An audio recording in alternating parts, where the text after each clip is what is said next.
तो कहानी की शुरुआत में हम एक अमेरिकन फुटबॉल मैच को देखते हैं जहां पर वीआईपी स्टैंड्स में निक्की नाम का एक आदमी अपनी गर्लफ्रेंड जेस के साथ आराम से बैठा हुआ था। मैच चल ही रहा था लेकिन निक्की का ध्यान गेम से ज्यादा क्राउड के ऊपर था। उसने एक खूबसूरत लड़की को सीट से उठकर जाते हुए देखा और उसी वक्त उसके दिमाग में खुराफाती आइडिया आया। उसने जेस के साथ एक छोटी सी शर्त लगाई कि देखते हैं कितने लोग उस लड़की को पलट कर देखेंगे। वहाँ बैठे हुए एक आदमी लियुआन ने कहा कि मुझे भी इस शर्त में हिस्सा लेना है, जिसके लिए निक्की मान भी गया। सबने मजाक में $10 की शर्त रखी और काउंसलिंग शुरू कर दी। जब लड़की स्टैंड से बाहर निकल गई तो आखिर में पूरी गिनती आई कि 7 लोगों ने उसे पलट कर देखा। इस शर्त में जेस ने सबसे पास का नंबर गेस किया था, इसलिए वो शर्त जीत गई। लियुआन ने बिना किसी झिझक के पैसे दे दिए और फिर अगला राउंड शुरू करने को कहा। इस बार शर्त यह है कि अगला फॉल कौन करेगा। जेस यह कहकर बाहर हो गई कि मुझे इस गेम की कोई नॉलेज नहीं है, लेकिन निक्की इस शर्त पर कूद पड़ा और उसने $1000 की शर्त लगाई। सीटी बजते ही रेफरी ने फॉल का सिग्नल दिया और निक्की ने जिस टीम पर दाव लगाया था वह सही निकला।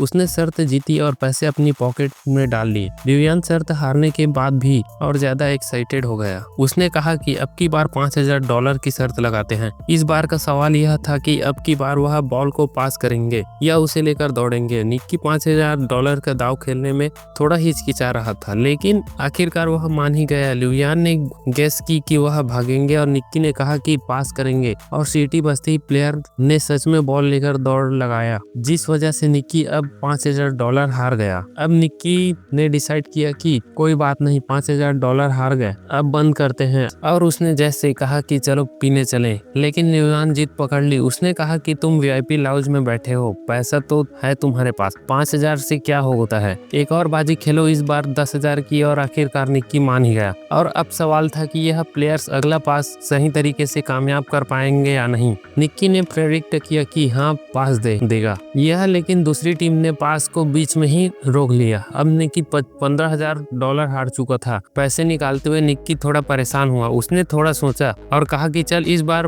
50,000 की लगाते हैं। यह सुनकर जैस चौंक गई, लेकिन निक्की गुस्से में दिख रहा था। इस वक्त किस्मत उसका साथ नहीं दे रहा था। वह अगली शर्त फिर से हार गया, जिसके बाद उसे 50,000 और देने पड़ गए। अब जैस ने उसे तुरंत रुकने को कहा, लेकिन निक्की के ऊपर उसका गुस्सा और ईगो भारी पड़ गई। उसने बिना सोचे समझे अगली शर्त लगा दी, $1,00,000 की। लियुआन ने मजाक उड़ाया और कहा कि तुम्हारे पास इतने पैसे हैं भी कि नहीं। निक्की ने बिना कुछ ज्यादा कहे कैश का पूरा एक बंडल टेबल पर फेंक दिया। इसके बाद तो लियुआन भी एक्साइटेड हो गया। अब निक्की ने शर्त लगाई कि अगला पास देखना इंटरसेप्ट हो जाएगा, पूरा नहीं होगा, लेकिन इस बार पास कामयाब हो गया। निक्की ने अब लाखों डॉलर्स का नुकसान उठा लिया था। अब वह समझ नहीं पा रहा था कि इस मुसीबत से कैसे निकलूं, और इस हरकत से जैस भी बहुत हैरान थी। लेकिन अब गेम बहुत ज्यादा तगड़े लेवल पर पहुंच चुकी थी। निक्की ने कहा कि मेरे पास $1 मिलियन बचे हुए हैं, पूरी शर्त लगाते हैं, देखते हैं कौन जीतेगा। इस बार ताश के पत्तों से फैसला होगा। लियुआन लगातार जीत रहा था तो अब वह खुशी से पागल हो रहा था। उसने निक्की को एक ATM मशीन की तरह देखना शुरू कर दिया। लियुआन ने अपना पत्ता निकाला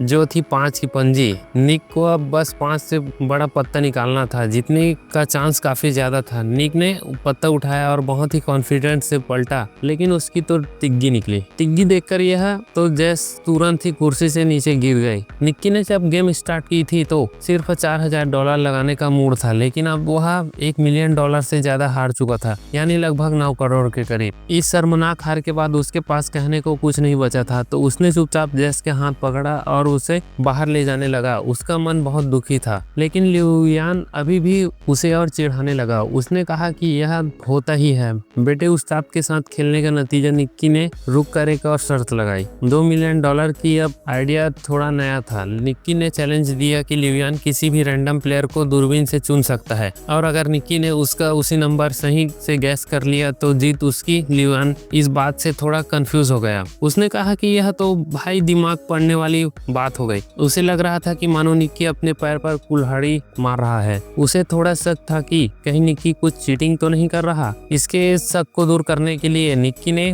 कहा कि चल मैं गैस भी नहीं करता, इस बार जैस करेगी। जैस ने गुस्से से निक्की को देखा। उसे समझ नहीं आ रहा था कि आखिर यह चल क्या रहा है। क्या चांस है कि इतने लोगों में मैं जिसका जर्सी नंबर बोलूंगी वही होगा, कहकर वह वहां से जाने लगी। लेकिन लियुआन के सिक्योरिटी गार्ड ने उसे जाने से रोक लिया और उनके बीच छोटी सी झड़प हो गई। जैस ने खुद को थोड़ा शांत किया। निक्की ने उससे कहा कि बस ग्राउंड में नजर घुमाओ और और जो नंबर तुम्हें अपना सा लगे वह बोल दो। लिवियन ने दूरबीन उठाई और एक प्लेयर को चुन, जिसके बाद जेस ने दूरबीन ली और पूरी फील्ड को स्कैन किया। हर तरफ उसे जर्सी नंबर ही दिख रहे थे। कैसे गेस करे, तभी उसकी नजर एक जाने पहचाने चेहरे पर पड़ी और उसे निक्की की बात याद आ गई कि जो नंबर तुम्हें अपना सा लगे उसे चुन लेना। वहाँ उनका दोस्त फरहान 55 नंबर की जर्सी पहने हुए था। जेस को समझ आ गया कि यह सब निक्की के प्लान का एक हिस्सा था। उसने कहा नंबर 55 और वो एकदम सही जवाब था। उसके जवाब से लिवियन दंग रह गया। जेस भी कुछ पलों के लिए सोच में पड़ गई कि निक्की को पहले से ही यह कैसे मालूम था कि लिवियन उसी नंबर को सिलेक्ट करेगा, लेकिन इस वक्त यह सब जरूरी नहीं था। वह शर्त को जीत चुके थे। दोनों ने $1 मिलियन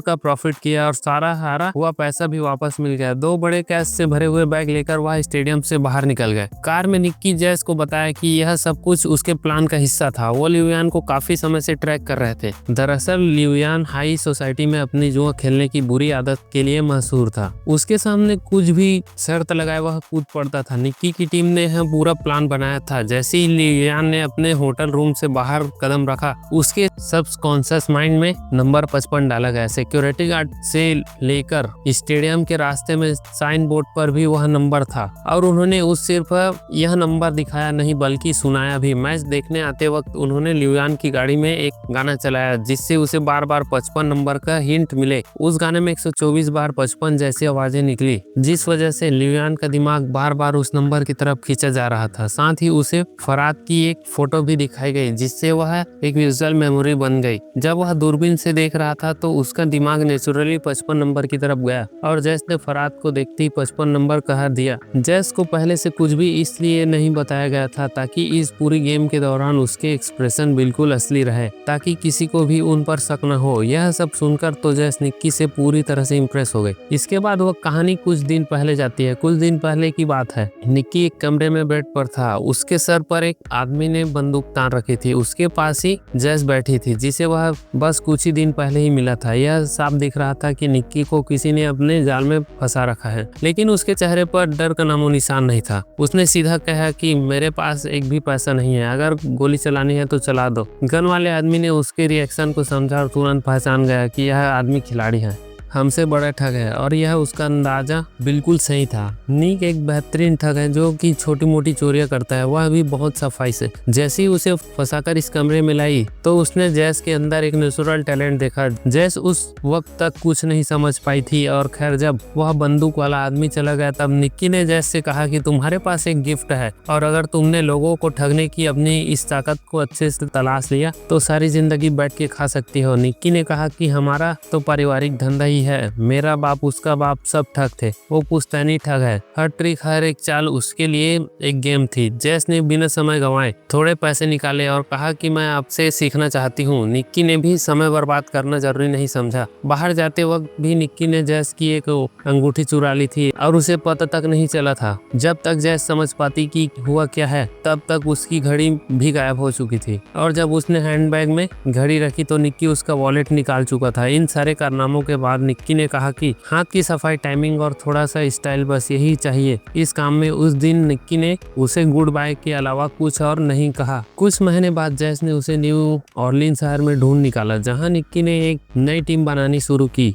उन दोनों की मीटिंग भी असल में एक टेस्ट था। वो देखना चाहता था कि जैस उनकी टीम को ज्वाइन करने के लायक भी है या नहीं। जब जैस ने हामी भरी तो निक्की ने उसे टीम के एक आदमी के साथ मेले में भेज दिया और आज जैस की पहली प्रैक्टिकल असाइनमेंट थी। वह हाथ में लेकर कुछ लोगों से रास्ते पूछने लगी। तभी उसके साथी ने चुपके से एक टूरिस्ट का कैमरा लेंस चुरा लिया। फिर एक दूसरे साथी ने जानबूझकर एक आदमी को टक्कर मारी और जैस ने उसका वॉलेट निकाल लिया। जैस को अब अपने चोरी करने का स्टाइल में थोड़ा कॉन्फिडेंस आने लगा। उसने चॉपस्टिक की मदद से एक और औरत के बैग से वॉलेट निकाल लिया और सब कुछ इतना स्मूथ था कि किसी को शक भी नहीं हुआ। निक्की यह सब कुछ देखकर एक बिल्डिंग के टॉप में देख रहा था। उसने टीम से कहा कि उसे अकेला छोड़ दो अब उसके उड़ने की बारी है। जैस ने एक के बाद एक महंगा सामान चुराना शुरू कर दिया और उसकी हर चोरी के साथ निक्की की आंखों में उसके लिए इज्जत बढ़ने लगी। अब निक्की ने उसे एक बड़े असाइनमेंट के लिए भेज दिया। इस बार यह एक हाईटेक फ्रॉड था। खास तरह से लेंसेज की मदद से वह लोग दूसरों को पत्ते देख सकते थे और फिर अपने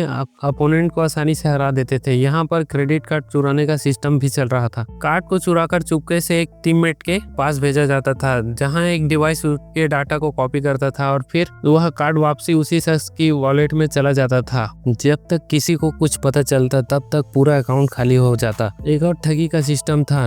नकली एटीएम मशीन, जब भी कोई एटीएम से पैसा निकालता तो मशीन में उसका पिन अपने आप स्टोर हो जाता। फरहाद उस मशीन को चुपचाप हटाकर सारा डाटा ले जाता। सारे क्रेडिट कार्ड को अलग अलग कैटेगरीज में रखकर उनके लग्जरी आइटम्स खरीद जाते और आखिर में उनके डाटा को ब्लैक मार्केट में बेच दिया जाता था। जैस ने एक दिन एक खूबसूरत नेकलेस देखा और पहन लिया, लेकिन निक्की ने कहा कि इसे तुरंत उतार दो। उसने सख्ती से समझाया कि सारी चीजों को बेचना होगा, कुछ भी हमारा पर्सनल नहीं होना चाहिए। जैस पहली बार इतने बड़े लेवल की ठगी देख रही थी। चुराई हुई चीजों के पहाड़ के बीच में खड़े होने का फील कुछ और ही था। अगले दिन जैस और फरहाद एक अमीर इलाके में घूम रहे थे। उनका काम था नाटक करना। फरहाद बेहोश हो गया और जैस चिल्लाकर एक्टिंग करने लगी, प्लीज कोई हमारी मदद करो प्लीज। एक तरह की डिस्ट्रैक्शन थी जिसका फायदा टीम के बाकी लोगों ने आसपास के अमीरों का सामान चुरा कर उठाया और फिर पूरी टीम एक एम्बुलेंस में छुपकर निकल गई। यह सब कुछ इतना अच्छे से प्लान था कि कोई समझ ही नहीं पाया। उस रात उन सब ने मिलकर सेलिब्रेट किया। निक्की ने सबकी तारीफ की क्योंकि सिर्फ एक हफ्ते में उन्होंने 1.2 मिलियन डॉलर कमा लिए थे। अगले दिन टीम के सभी लोग अलग होने वाले थे।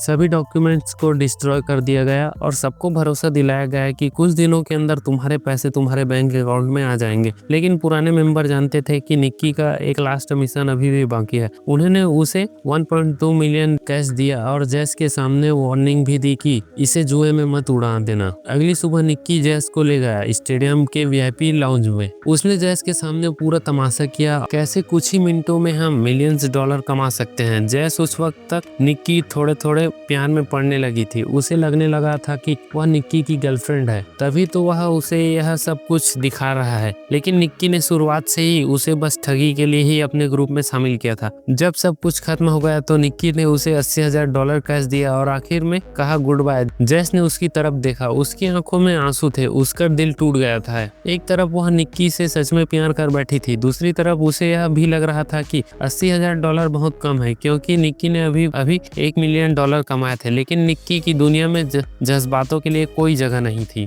और जैस ने अब उसका असली रंग देख लिया था। अब अगले सीन में हम 3 साल बाद हम एक रेस कार को सर्विस स्टेशन में घूमते हुए देखते हैं और जल्द ही हमें निक्की भी वहां नजर आया। उसकी आंखों में थकान थी और उसके चेहरे पर साफ लिखा हुआ था कि पैसे खत्म होने वाले हैं। लंच के वक्त उसकी एक रेस कार टीम के मालिक गारिया के साथ मीटिंग थी। गारिया की रिसर्च टीम ने XR नाम का एक नया एल्गोरिदम डेवलप किया था, लेकिन वह इस एल्गोरिदम को और बढ़िया करने के लिए जीतने के चांसेस और बढ़ाना चाहते थे। इसके लिए उन्होंने निक्की को काम पर रखा। प्लान बिल्कुल सिंपल था। निक्की उनका चीफ इंजीनियर होने का नाटक करेगा, फिर वह एक ऐसा दिखाएंगे कि उसके और गौरिया के बीच में लड़ाई हो गई है ताकि दूसरी टीम उनके जाल में फंस सके। इसके बाद निक्की फिर EXR का एक फेक वर्जन बेचेगा राइवल टीम को और असली सिस्टम गौरिया की टीम इस्तेमाल करेगा, जिससे उनकी जीत पक्की हो जाएगी। डील के हिसाब से निक्की को 1 मिलियन यूरो मिलने वाले थे इस काम के लिए और फेक सिस्टम बेचने से जो कमाई होगी वह भी उसकी। निक्की ने इस काम को मजाक समझा। इतना सिंपल स्कैम तो वह नींद में भी कर सकता था, लेकिन गरिया के बटलर को उस पर बिल्कुल भरोसा नहीं था। उसने सीधा निक्की को धमकाते हुए कहा कि अगर कुछ भी गड़बड़ की ना तो गोली सीधा छाती में मारूंगा। निक्की ने एक टक्सीडो पहना और शाम को एक पार्टी अटेंड करने के लिए निकल गया। उनका प्लान था भीड़ के बीच में अपना झगड़ा करना और उनका प्लान तो तभी बिखर गया जब जैस ने एंट्री मारी एक लाल ड्रेस में से सीढ़ियां से उतरते हुए और वह सीधा जाकर गरिया के गले लगी। यह देखकर निक्की का दिमाग घूम गया। उसने जैस को 3 साल से देखा नहीं था और अब वह किसी और के साथ थी और वह भी उस आदमी के साथ जिसके लिए वह काम कर रहा था। जैस ने आराम से निक्की के पास आकर कहा कि अब मैं कोई ठग नहीं हूँ और जो कुछ भी 3 साल पहले हुआ था अब उन बातों का कोई मतलब नहीं। उसने यह भी कहा कि गौरिया को निक्की और उसके बीच के पुराने रिश्तों के बारे में कुछ नहीं पता और कहा कि अगर यह बात दबी रहे तो यही बेहतर होगा। यह सब सुनकर निक्की का खून खौल गया। उसने वाटका का ग्लास उठाया और एक ही बार में खाली कर दिया। पहले उसे लड़ने के लिए लिए एक्टिंग करने की जरूरत नहीं थी, अब तो उसे वैसी खुद ब खुद आ रही थी। गैरिया पे आकर उसने सबके सामने जबरदस्त झगड़ा किया। यह ड्रामा राइवल रेसिंग टीम को बहुत पसंद आया। जल्द ही सिक्योरिटी ने उसे पार्टी से निकाल दिया, लेकिन अब राइवल टीम का बिजनेस कार्ड उसके हाथ आ चुका था। अगली सुबह निक्की मैक्लारेन टीम के मालिक से मिला। उसने सीधी बात की कि 3 मिलियन यूरोस डॉलर लगेंगे, ये XCR सिस्टम बेचना चाहता हूँ। मैं रेस कार के मालिक के पास पैसों की कमी नहीं थी, तो मोल भाव की जरूरत ही नहीं पड़ी। उन्होंने तुरंत ट्रैक को टेस्ट किया और रिजल्ट देखकर मालिक का चेहरा खिल गया। निक्की ने भरोसा दिलाया कि 48 घंटे में पूरा सॉफ्टवेयर मिल जाएगा। दूसरी तरफ जैस सड़क पर फरहाद से मिली।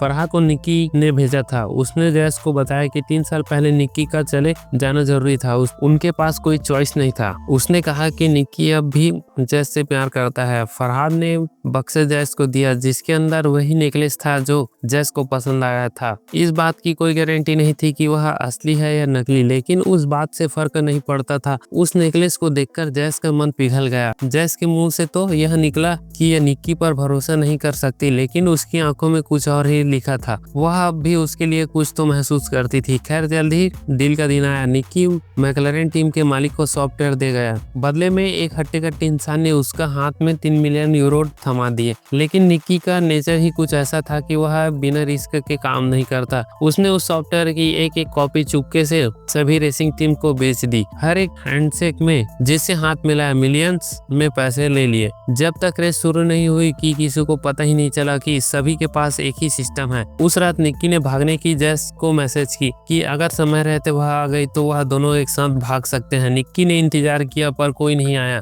आखिर समय पर जब वह हार मान के निकलने लगा तो जैस आ गई, लेकिन अभी भागने का टाइम नहीं था, क्योंकि उसी वक्त वह हट्टा कट्टा आदमी जिसने मैक्लारेन टीम की तरफ से 3 मिलियन यूरो दिए थे, वह निक्की के सामने आ गया। दरअसल वह गैरिया का आदमी था। अब वह सब कुछ सच पता कर चुका था कि निक्की ने फेक नहीं बल्कि असली सॉफ्टवेयर बेचा है। उसे गैरिया के 1 मिलियन यूरोस के अंदर कोई इंटरेस्ट ही नहीं था। अब वह अपना पूरा गियर पहनकर निक्की के कार से जानबूझकर टकरा गया। निक्की और जैस एक घातक एक्सीडेंट के बाद पकड़े गए। उन दोनों को बांधने के बाद सारा कैश गैरिया के सामने रख दिया। निक्की की इस हरकत से गैरिया बहुत गुस्से में था। उसने इस प्रोग्राम को बनाने में 40 मिलियन यूरोस लगाए थे और अब उस सारे के सारे बर्बाद हो चुके थे। सबसे बड़ी बात तो यह थी कि गैरिया समझ ही नहीं पाया कि निक्की ने असली सॉफ्टवेयर कैसे चुरा लिया। जब निक्की ने कुछ नहीं बताया तो गैरिया ने जैस का नाक दबा दिया, जिसके बाद उसकी सांसें रुकने लगी और निक्की यह देखकर टूट गया। उसने सब कुछ बताया कि उसने जैस का अपने लिए पुराना प्यार जागकर उसे एक नेकलेस पहना दिया, जिसके अंदर एक खास चिप लगी हुई थी। जैस वह सॉफ्टवेयर खोला। उस नेकलेस के जरिए निक्की ने उसका पासवर्ड और डाटा चुरा लिया। यह सुनकर तो जैस का दिल टूट गया। उसके आंखों से आंसू बहने लगे, पर गैरिया और उसके लोग हंसने लगे। उन्हें कहानी तो अच्छी लगी, लेकिन उन्हें निक्की की बात पर भरोसा नहीं हुआ। गैरिया ने बताया कि जैस उसकी कोई गर्लफ्रेंड नहीं है। मैं जानता हूँ यह पैसे के लिए मेरे साथ थी। उधर जैस ने भी कबूल की कि वह सिर्फ उसकी महंगी घड़ी की कलेक्शन चुराना चाहती थी। निक्की इस बात से हैरान था कि जैस ने उसे जलाने के लिए गैरिया के साथ प्यार में होने का नाटक किया था। अब दोनों ही पकड़े गए थे। गैरिया ज्यादा वक्त नहीं लिया। उसने बूचर से पूछा कि निक्की ने सॉफ्टवेयर कैसे चुराया। जैसे ही निक्की बोलने लगा, बूचर ने गोली चला दी। वो गोली सीधे निक्की के सीने में जाकर घुस गई। गैरिया का चेहरा सफेद पड़ गया। उसने घबराकर बूचर से कहा कि पैसे वापस कमाया जा सकता है, लेकिन अगर मर्डर के चक्कर में अंदर हो गया ना तो मेरी जिंदगी खत्म हो जाएगा। उसने बूचर को तुरंत निकाल दिया और वेयर हाउस से भाग गया। जैसे बहुत ज्यादा रो रही थी, लेकिन बूचर ने कहा कि डरने की जरूरत नहीं है, वह असलियत में निक्की का ही आदमी था और सच कहूँ तो उसका बाप हूँ मैं। असली बाप। उसने गोली जानबूझकर दिल के साइड में चलाई थी। उसने टेप से जख्म को सील किया, सुई से खून निकाला और उसकी छाती में एयर प्रेशर को स्टेबलाइज किया। अचानक निक्की ने फिर से अपनी आंखें खोल दी। अब भी जिंदा था। यह एक थोड़ा पागलपन से भरा हुआ था, लेकिन काम तो कर गया। पैसों का ढेर उनके पीछे पड़ा था और वह तीनों वहां से निकल गए। निक्की दरअसल एक अनाथ था और उसे इसी बटलर ने पाला था। उसने ही निक्की को यह सारी चोरी चकारी की स्किल सिखाई थी कि कभी इमोशनल मत होना। लेकिन अब निक्की सच में जैस के प्यार में पड़ गया था। बटलर ने दोनों को एक सड़क किनारे छोड़ा और सारे पैसे लेकर चला गया। निक्की के हाथ कुछ भी नहीं आया, लेकिन हॉस्पिटल जाते हुए निक्की ने गाड़ी में देखा कि गैरिया की 2 लाख यूरोस की घड़ी जैस के हाथ में थी। दोनों ने एक दूसरे को देखा और मुस्कुरा दिए। इस चालबाजी और हाथ की सफाई के साथ वह दुनिया में किसी भी कोने में भूखे नहीं मरेंगे। वीडियो पसंद आई हो तो लाइक जरूर करना दोस्तों, सब्सक्राइब कर लेना। मिलते हैं अगली वीडियो में, तब तक के लिए good bye, thanks for watching.